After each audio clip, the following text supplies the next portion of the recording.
السلام علیکم، میں ہوں علی۔ قرآن ویلاگنگ میں خوش آمدید۔ چلتے ہیں آج کی پہلی آیت کی طرف۔ سورہ بقرہ آیت 234۔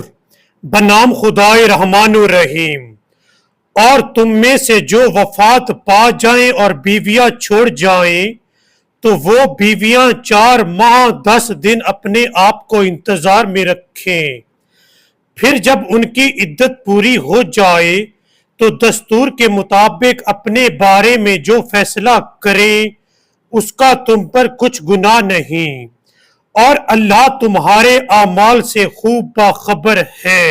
ناظرین، قرآن مجید کی اس آیت میں اللہ تعالیٰ نے حکم دیا ہے کہ اگر کسی عورت کا شوہر فوت ہو جائے تو اسے چاہیے کہ 4 ماہ 10 دن اپنی عدت کو پوری کرے، اور اپنی عدت 4 ماہ 10 دن پورا کرنے کے بعد وہ اپنے بارے میں جو بھی فیصلہ کرے وہ اس کے بارے میں مکمل اختیار رکھتی ہے، اور وہ اپنی مرضی سے جو بھی فیصلہ کرے وہ کر سکتی ہے۔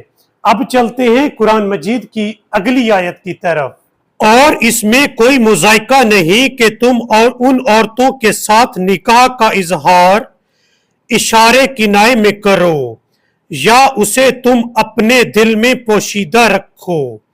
اللہ کو تو علم ہے کہ تم ان سے ذکر کرو گے، مگر ان سے خفیہ قول و قرار نہ کرو۔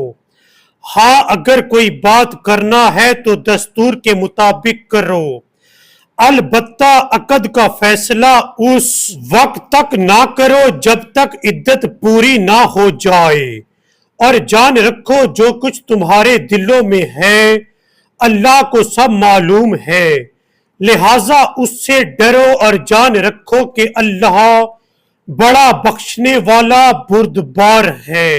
ناظرین، قرآن مجید کی اس آیت میں اللہ تعالیٰ نے فرمایا ہے کہ جن عورتوں کے شوہر فوت ہو جائیں اور وہ عدت کو پوری کر لیں تو تم میں سے جو لوگ ان سے نکاح کا ارادہ رکھتے ہوں تو انہیں چاہیے کہ وہ اشارے اور کنائے میں نکاح کے لیے ان سے اظہار کر سکتے ہیں، اس میں کوئی گناہ نہیں ہے۔ لیکن اللہ تعالیٰ نے فرمایا ہے کہ اے لوگو، تمہیں چاہیے کہ تم چھپی دوستی یا چھپے قول و قرار ان سے نہ کرو، بلکہ دستور کے مطابق اشارے کنائے میں ان کو نکاح کا پیغام بھیج سکتے ہو، لیکن چھپ کر دوستی سے اللہ تعالیٰ نے منع فرمایا ہے۔ اب چلتے ہیں قرآن مجید کی اگلی آیت کی طرف۔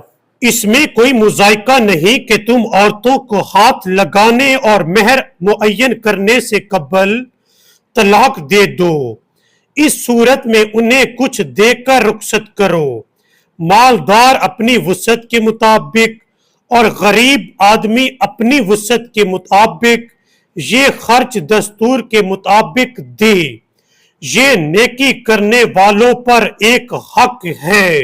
ناظرین، قرآن مجید کی اس آیت میں اللہ تعالیٰ نے فرمایا ہے کہ جو لوگ عورتوں سے نکاح کریں اور ان کو ہاتھ لگانے سے پہلے اور مہر معین کرنے سے پہلے اگر وہ طلاق دینا چاہیں تو وہ طلاق دے سکتے ہیں، اور اللہ تعالیٰ نے مزید فرمایا ہے کہ انہیں چاہیے کہ ان عورتوں کو کچھ مال دے کر رخصت کریں۔ مالدار شخص کو چاہیے کہ وہ زیادہ مال دے کر ان عورتوں کو رخصت کرے، اور غریب آدمی اپنی استطاعت کے مطابق ان کو مال دے کر رخصت کرے۔ ناظرین، آج کی ویڈیو میں بس اتنا ہی۔ آپ سے ملتے ہیں اگلی ویڈیو میں، تب تک کے لیے اللہ حافظ۔